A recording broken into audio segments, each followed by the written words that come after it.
Mama, kamusta na di na tayo laging nakikita?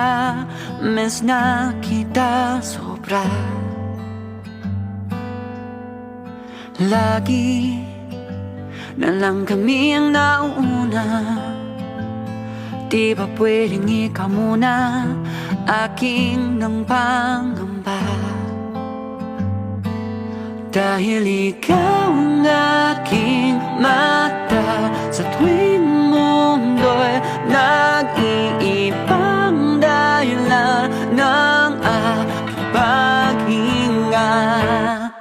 Kaya wag mong alala, ipikit ang iyong matatana.